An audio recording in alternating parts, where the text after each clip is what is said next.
Nous sommes chez Roger Siffert, la choucroute à Strasbourg. On parle de la Sherma de Germain Muller. Hommage à Germain Muller que tu viens de monter. Oui, la Sherma de Germain, parce qu'il avait fait un sketch où il arrivait avec un sac nylon autour de la main en disant qu'il avait serré la main à De Gaulle et qu'il se laverait plus jamais. Donc Ça vient de là. Oui, ça vient de là. Ouais, alors pour les jeunes générations, je pense à mes cadreurs qui sont ici, qui ont une vingtaine d'années, ils ne savent pas qui est Germain Muller. C'est curieux pour nous autres.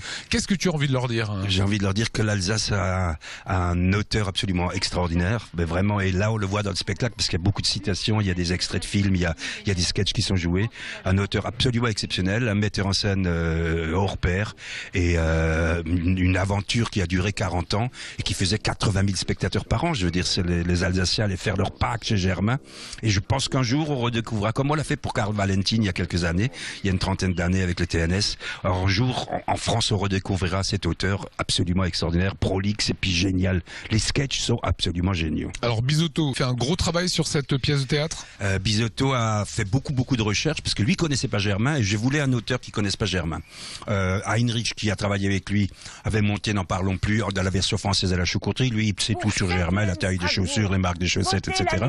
Et ils ont vraiment travaillé pendant 6 mois. Et on a la chance d'avoir des comédiens qui ont joué avec Germain. Donc Cathy Bernecker qui a remplacé Dina dans le 1681, Jean-Pierre Schlag qui a joué pendant plusieurs années aussi avec Germain, qui connaissent Germain sur le bout des ongles, et un petit jeune, donc qui est Sébastien Tremblay, qui est du Haut-Rhin.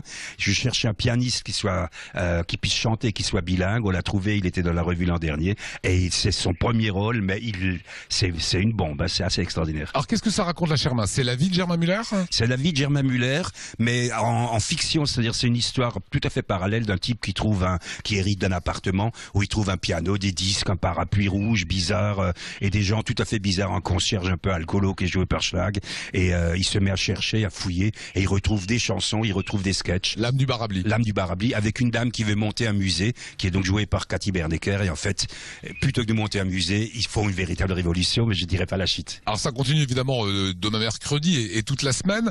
Quel est le feedback que tu as du public? C'est des personnes qui ont connu le Barabli, c'est qui le public? Il y a deux publics, il y a un public de gens qui n'ont pas connu Germain et qui découvrent un auteur assez extraordinaire, qui a un sens du nonsense, qui a un sens du mot, pour les chansons, il y a beaucoup de chansons, il y a la chanson sur le Rhin ou la chanson sur le pont où il était vraiment prémonitoire, et puis il y a un public de gens qui ont connu Germain, et ça c'est complètement émouvant parce qu'ils chantent en même temps qu'il y a les chansons de Germain, le public de cette génération-là chante avec les comédiens, et ça c'est vachement émouvant. Voilà, Germain Muller, c'était aussi du message, c'était aussi une analyse de l'Alsace, qu'il arrivait comme ça par le rire, par le sarcasme à faire passer. Est-ce qu'on retrouve ça dans le spectacle?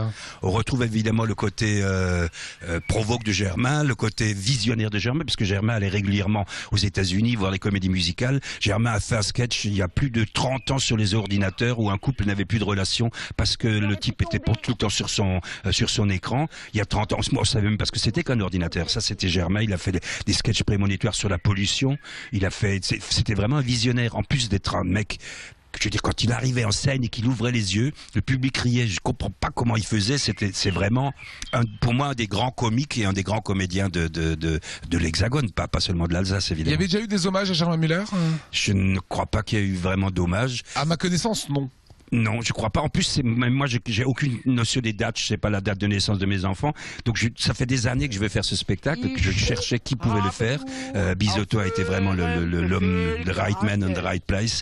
Et on s'est aperçu quand on l'a monté qu'en fait, Germain est mort en 94 et que l'an prochain, ça fera 20 ans. Donc, on peut vraiment faire une commémoration. Et en plus, cette année, comme il est né en 23, il aurait eu 90 ans. Exactement. Voilà. Donc, il n'y a jamais de hasard. On l'a pas fait exprès. C'est grâce à une dame qui était à la revue qui a dit, mais au fait, il est mort quand Germain, qu'on a fait des recherches, et que mais ça se mérite, le hasard se mérite aussi. Voilà, à ne pas manquer, demain soir 20h30, les informations s'inscrivent sur l'écran. Merci Roger, bon Germain de Germain Muller.